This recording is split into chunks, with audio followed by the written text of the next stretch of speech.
Hello everyone, welcome back to my YouTube channel. So in this video I am going to teach you that how to find DS. So basically भाई हमारे पास जो DS है वो क्या है, तो जो हमारे पास DS है वो है स्टैटिक इनडिटर्मिनेसी।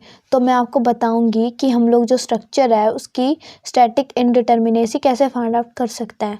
तो आपको पता होगा कि जैसे कि हमारे पास जो DS है वो किसके इक्वल्स होता है, DSI प्लस DSE।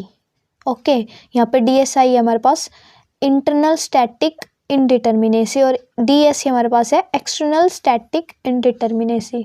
ठीक है, तो अगर हमें DS फाइंड आउट करना है तो हमें स्ट्रक्चर की इंटरनल और एक्सटर्नल दोनों की दोनों इनडिटर्मिनेसी पता होनी चाहिए। ओके, तो चलो एक एग्जांपल से इसको सॉल्व करते हैं।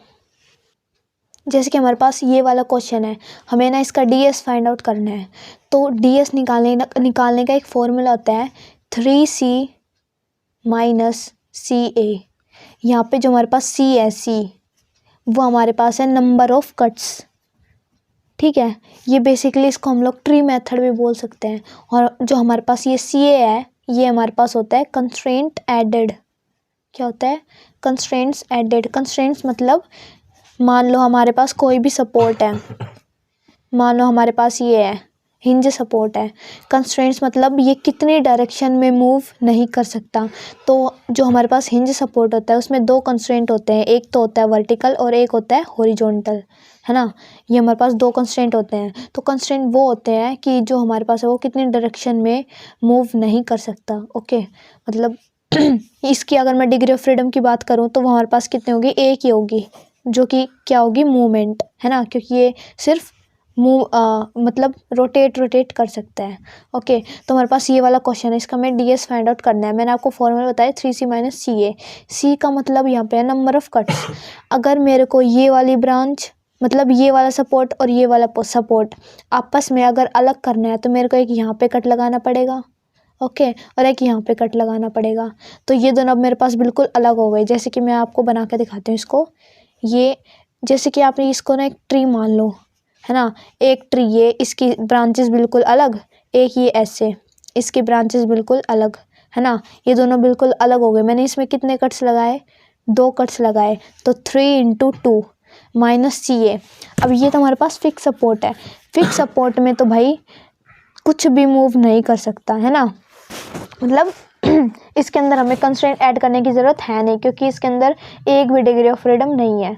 अब बात करते हैं इसकी हिंज की। तो हिंज के अंदर भैया दो तो हमारे पास ऑलरेडी कंस्ट्रेंट है।